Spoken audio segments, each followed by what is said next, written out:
Josh. We have a lot to unpack as ASU took a 21-7 lead against Utah and then gave up 28 unanswered points and lost 35-21. And the offense absolutely sputtered out. The pass rush was non-existent, and ASU just got manhandled in the second half. They were the worst team. And once again, in the state of Utah, at Utah, everything about Utah, ASU does not like. They're now not in control of their own destiny. Second place in the Pac-12. They helped out UCLA. They're going to need help from UCLA now. They're going to need help from a few teams. They need Utah to lose twice. Tell me what you saw in this disastrous weekend for ASU and what could be a disastrous weekend for Herm Edwards in the long term. Yeah. This is one of those games where I think you can kind of look back and say, just one team got outcoached by the other. And, another team was playing with more heart and they wanted it more. And at the end of the day, they just completely and utterly dominated us in the second half of this football game. And, it's pretty surprising to say that considering what we've been saying, all season long on Dash Sports TV. ASU's been a second half football team. And that train kind of fell to the ground and collapsed in this game, as well as our defense and our offense. We lost the game 35-21, 4 straight drives in the second half by Utah. They scored. Man, that is just a statement right there. And that is just a tough way to start the game in the second half. You're not going to win a game when you get 97 yards total from scrimmage in the second half. That's just unreal to say that, you know what I mean? Like that's what you think of when you're breaking down a game, Alabama against the Citadel. You know what I mean? Like that's when you break that out, when you go, yep, you got 97 yards from scrimmage in the second half. Wow, no, that's ASU's explosive offense, that night, Saturday night.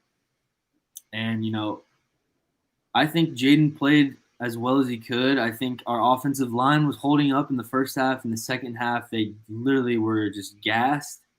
And our defense was gassed as well. They, when you spend that much time on the field and you got 4 straight drives, when they score on you, you're moving, you're tired. You need your offense to pick you up and, give you some rest, give you some airtime. That there was just so many things that went wrong. Another thing we forgot to mention, but was ultimately going to come up, penalties. Shooting ourselves in the foot. It's another theme for ASU this year, and it was just everything piled into one for a ultimate second half collapse in this game. Yeah, it was just really tough. I don't know. This is kind of what you remember happening in a game. 2019, both ASU and Utah were one of the better teams in the Pac-12, and we're neck and neck in the South. And we went up to Utah, way poor weather conditions, and we just got smacked. That was Jaden Daniels' worst game to date. It's kind of like the same thing, except they really gave us hope and life in the first half. I don't know. What did you see from this game? Sorry, I just went on a complete rant there. No, absolutely. I agree with everything you said. To lead off 13 penalties for 115 yards, you're never going to win a game when that happens. We talked about it. I think that's now with 16 penalties against BYU. That's now 29 penalties in the 2 games in the state of Utah, or 2 losses. Right there, just split that up, 29 penalties in our 2 losses. You're not going to win any games when that happens. Sorry? We just can't play at away games with this noise. It's ridiculous. It was just every game that we've lost, the penalties have been the reason, and there's direct correlation to that. And I know I mentioned Herm Edwards earlier. Is it time to go? It's really start time. I don't think it's a question that this team is undisciplined, and I don't know if they feel like they can do whatever they want because the players know that we have 22 starters on this. I I think 21 out of 22 starters are seniors, or 20 out of 22. There's a lot of people leaving, and that doesn't include Jaden Daniels. So, he's probably leaving as well. I doubt he would come back. And there's just a lot. ASU really invested their future of the program into this 1 year, saying this is the 1 year to win the Pac-12. This is the 1 year to win the Pac-12 South and maybe get to a Rose Bowl and win a Rose Bowl. If you get to the Rose Bowl and lose, it's still a fantastic season. We got to play in the Rose Bowl that year. We were Pac-12 champions. It's just really ridiculous that you play as well as you do. Your defense that's so good has had a great year so far. The defense has really carried this offense. The running game has really been carried by a good defense, and it's been. Cam Rising was, on that first drive. I thought both teams had fantastic first drives. ASU marched down the field, got in, and Cam Rising looked great on his first drive. And you're like, all right, here we go. Like, great game upcoming. What were you saying? I'm sorry. Go ahead. Yeah, no, and 7 points, that's all they got. They scored them on the first drive, and ASU held them to nothing after that, and until halftime. And even with, I think they had 8 or 9 penalties in the first half, 7 of them offensive, and it was just they were still winning 21-7. It's like, holy crap, is this team just that good this year? Like, is this really the year? Like, they're trying to shoot themselves in the foot. The defense is dominating. They still put up 21 points. Like, this really could be the year. Like, and then you saw those mistakes started compounding into tiredness, into bad field position, into the defense getting absolutely no pass rush. They made Rising uncomfortable in the first half, making him run a little more often, and then some of his throws were off balance, resulting in interceptions. And then once we got no pass rush, he got comfortable and just absolutely started shredding the defense, because the offense couldn't get anything going either. And there's a lot more that went on, because Rashad White got hurt again, and he seems to be always hurt. And Daniel Ngata got 1 carry for 16 yards. I mean, when you get 16 yards, you should get more carries after that. Jaden Daniels at the end of the game, when it's we're down 2 scores and it's 4th down, and he's deciding to take a sack, like, throw it up in the air. There's nothing to lose. Is it your stats you're worried about? I don't get it. There's a lot of things that coaching everything comes back to coaching.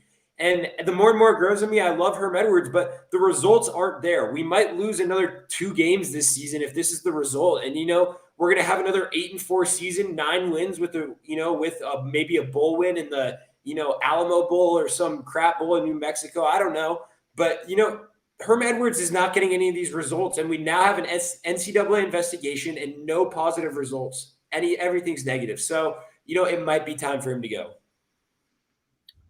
Yeah, I mean, and the only reason, there's a valid point that, that you could bring that up and, even talk about that, because, when you look at the game, how the game was going, we were up 21-7 at half, 4 touchdowns in the second half, unanswered.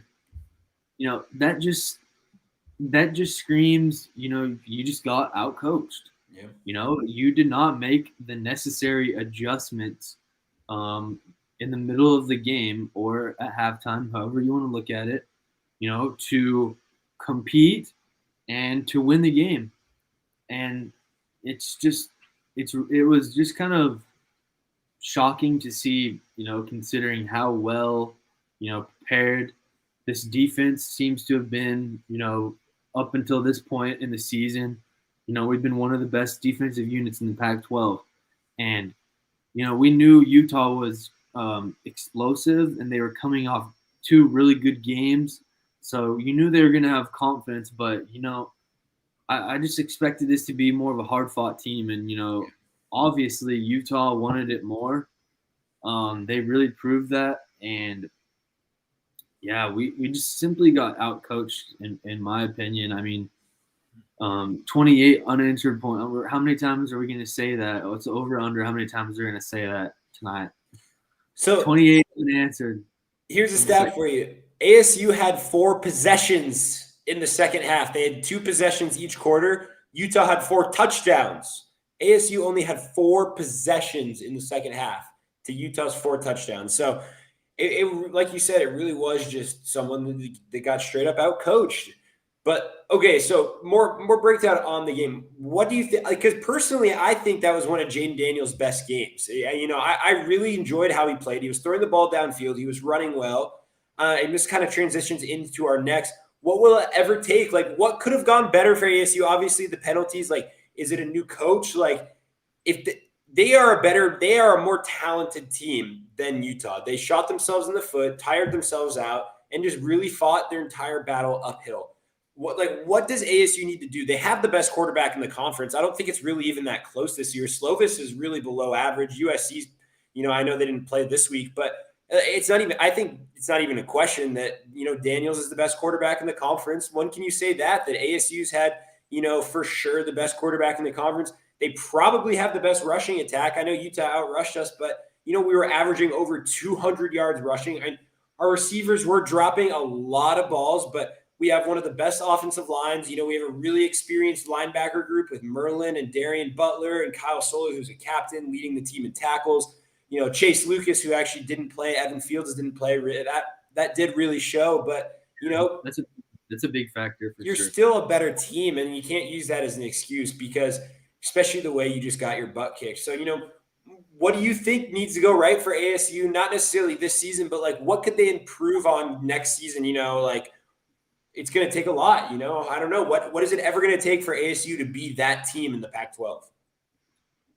Yeah, I think that's a valid question. I mean, to be completely honest, I'm not even sure if I have the answer for you.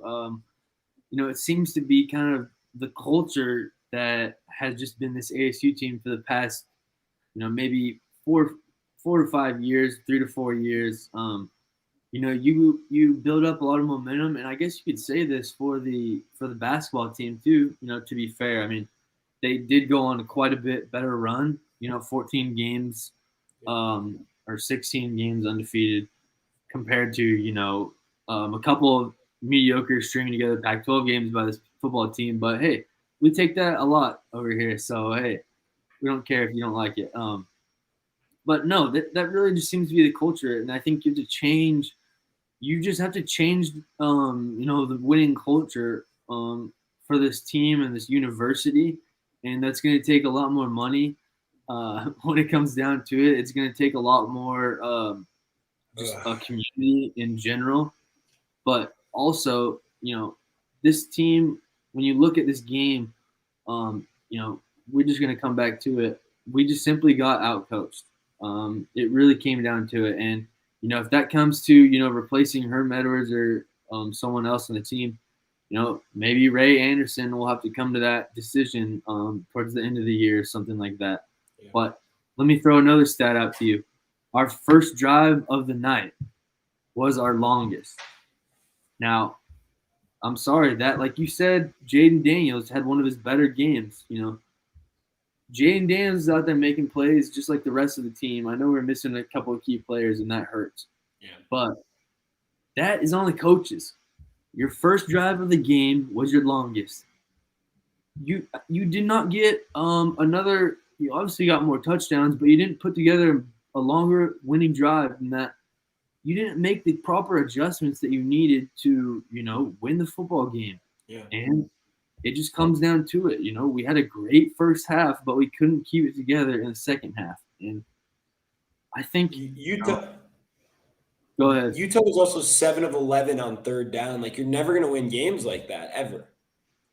No, you're not. And I think we really do have all the necessary pieces for a successful Pac-12 South or even just Pac-12 champion football team.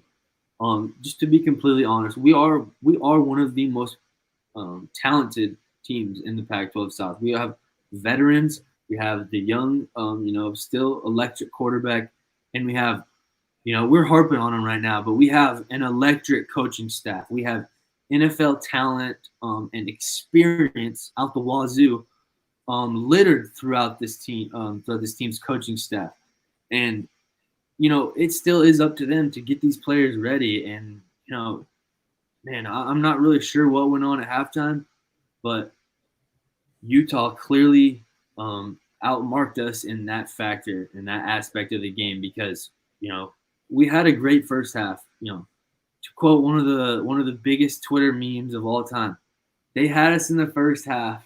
I'm not gonna lie, It's but messed up. but but man, that was and I'm not a long time ASU fan like a lot of people and a lot of comments and research I did on Twitter, Yeah. but there were some longtime ASU fans that went out and said that was one of the worst collapses in the history of this program that they have seen. And there's always the recency bias. Anybody who listens to these hot takes like that is Yeah. gonna remember that. But man, that's a strong statement. And but by the way, everyone keep in mind that was the profile picture with no face. Buddy's hiding their name on Twitter. Someone's burner. So let me run something by you here. Like, I'm wondering if they're going to hold on to Herm Edwards until this investigation's over. Because let's say you fire Herm Edwards and they really want to make Antonio Pierce the head coach, but they can't fire Herm Edwards, making Antonio Pierce the head coach. And then let's say the investigation comes down next year and they have to fire him again. Then you're basically starting from ground zero. Let's say you hold on to Herm Edwards for one more year.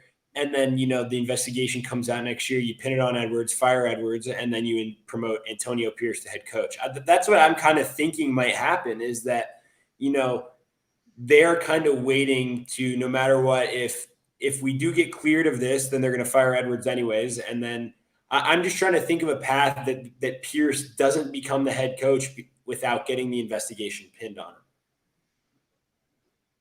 Yeah, I think that's it's interesting to think about. I mean, to be fair, like when do you think we're gonna actually like the public is gonna get the results of like this investigation? Like they say it started about what, a month or two ago?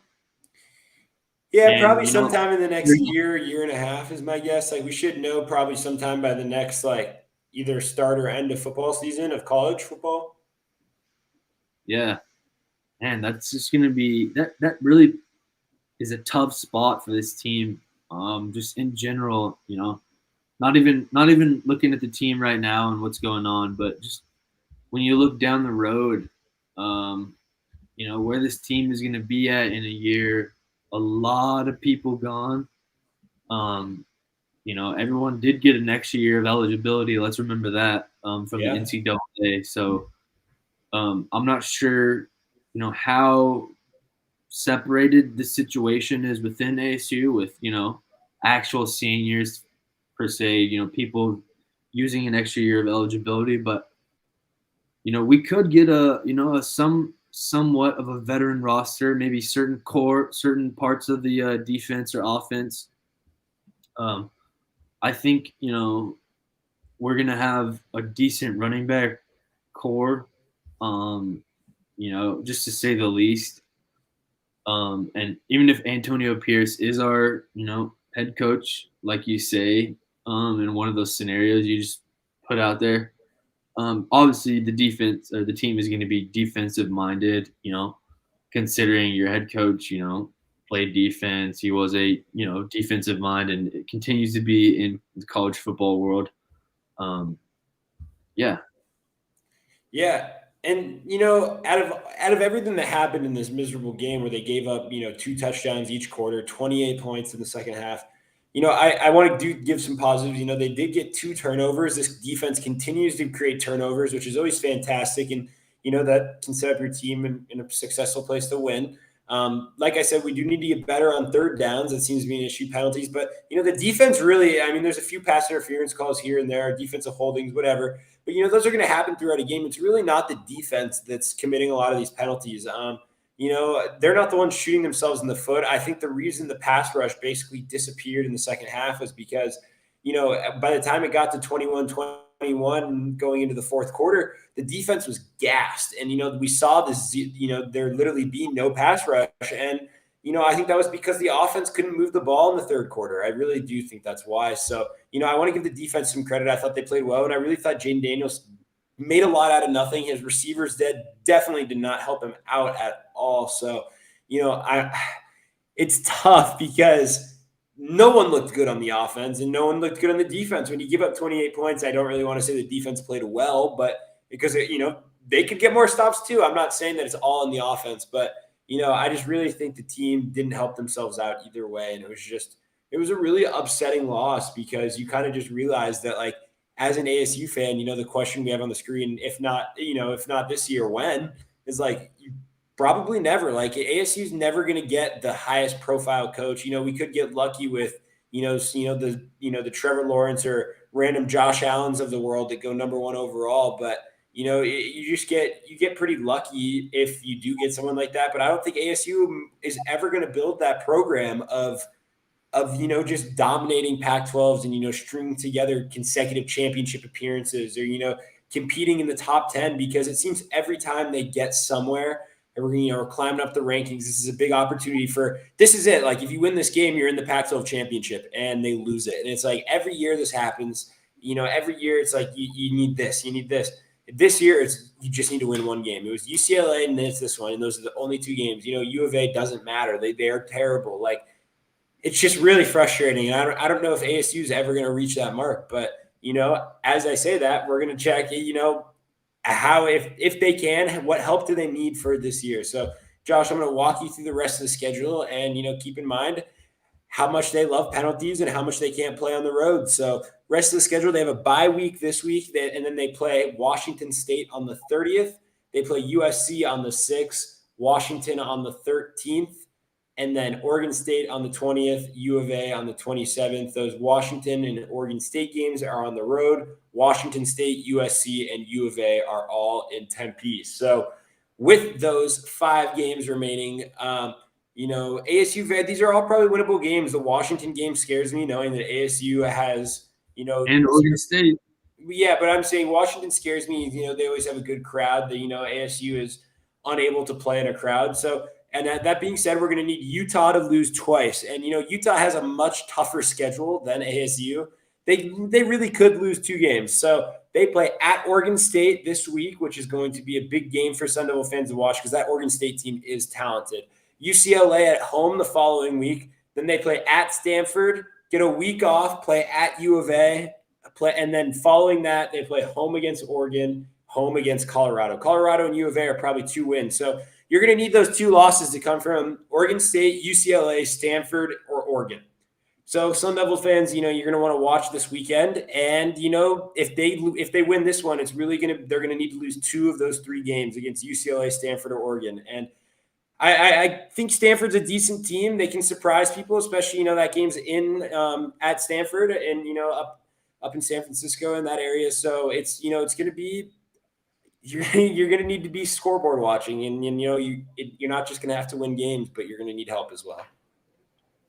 Oh yeah, and as we are well into our next segment, we're looking at a lot of the Pac-12 schedules here, and what can happen in all these different scenarios. We just got to remember, guys, this is the Pac-12. Okay, everybody, just take a deep breath. These teams drop games they're supposed to win 5 times every single season. Every single season in the conference, maybe even more than that. So literally anything is possible. Obviously ASU dropped a big one in this past week. Just a huge game, and kind of like you talked about, Wills. Even with basketball, I keep thinking of basketball when I think about this too. We have been in the situation where, even basketball more on a national scale, but even when we have our own destiny, we control our destiny. We have to win maybe 2 or 3 more games.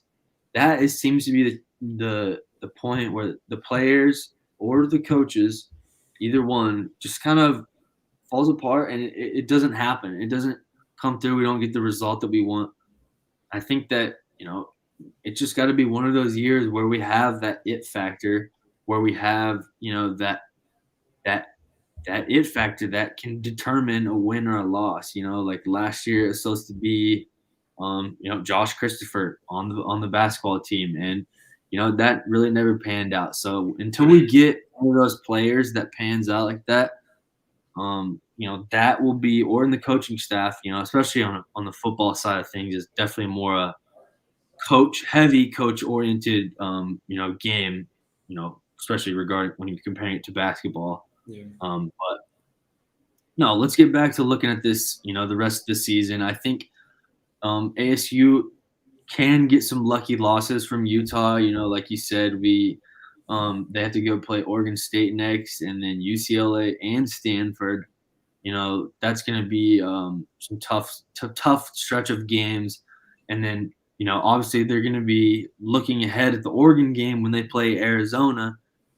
So hey, Arizona, they're really not a team to talk about, not even in the Pac-12, not even nationally, but you never know, man. They could No, be. they just had another quarterback get injured. They're on like their fourth quarterback now. And Well, by the way, you know that meme that everyone in the college football world saw about U of A having walk-on tryouts, by the way. One they get player any apparently kids? did make the team. Apparently, one player on the walk-on tryouts did make the team. So, congrats, U of A. You picked someone up officially off the streets. Hey, there's never a day goes by where you can't pick up more talent, right? That's the Tucson way. Could be the starting quarterback, probably. You never know. Hey, But yeah, we really could use some love, Tucson. If you want to beat Utah for us, that would do us a great favor. But yeah, so I mean, which games do you think Utah is most likely to lose out of Oregon State, UCLA, Stanford, or Oregon? I mean, obviously Oregon's probably the best opportunity, but where do you see the second loss in there? UCLA, is it because let's see, they play? I mean, UCLA is that's played at Utah, but Oregon State right. and Stanford are both on the road. So, and Stanford did beat Oregon at home this year. Yeah, obviously, I'm kind of going to put the Oregon game to the side just because that is Oregon. And I think, they are the standard in the Pac-12. Like, they should win that game, um, Absolutely. even if they lose to Stanford when they're hot. But, when we really take a look at this 3-game stretch between Oregon State, UCLA, and Stanford, I think that is the toughest stretch. Probably in the second half of this conference, probably, you know, all of these teams and all these games. I haven't even looked at all these schedules, but man, Oregon State has been playing well as of late. They beat UCLA, or I'm sorry, USC. Stanford, we know, has upset Oregon earlier this year. They're going to be playing at home. That's going to be a good team.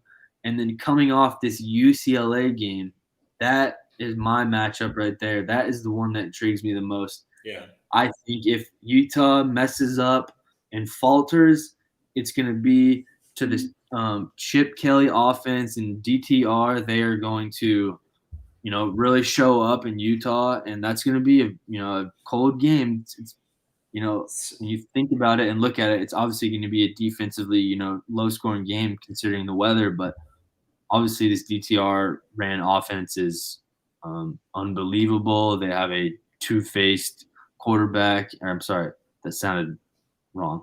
They have a two-faced offense, and their quarterback and Zach Charbonnet, their running back.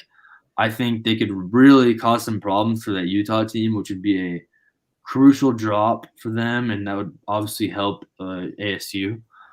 But before we take off here, what do you think? Looking at ASU's schedule, what do you think is the scariest game we can drop? I think honestly, I think we show up for the USC game, but I think that Washington Oregon State game, I'm more scared or of Washington, just seeing how we did with penalties and all that. But here's my prediction for what happens with Utah, because this would be the most classic Pac-12 ending ever. They probably lose one of these next 3 games against Oregon State, UCLA, or Stanford, and then ASU is going to need them to lose one more game, and that would be Oregon. Oregon's going to be probably ranked number 5 nationally, where they have one loss. They still could get into the college football playoff. ASU is going to need Oregon to beat them. Utah's going to beat them. And then Utah is going to destroy the Pac-12 chances of the playoff. And then Oregon's going to whoop Utah's butt in the Pac-12 championship, sending a 2-loss team to the Rose Bowl. That is my prediction. Any last words before we get out of here, Josh? beautiful. I mean, it really is. I mean, that in itself is just how the Pac-12 seems to play out every single year. It would make the most sense, wouldn't it? It really would. I'm dead serious when I say that, because that is just how this conference is. When you really have been paying attention to it, like we have, or you've been paying attention to it a little longer than I have, but hey, recency bias, like I said earlier. So there is no game this week for the Sun Devils. So we will be back next week previewing, Jaden DeLaura, Washington State Cougars team. And now every game becomes a must win for the Sun Devils if they want any chance of playing the championship games. So for Josh and Wills, we will see you next week talking about some Washington State Cougars. So we will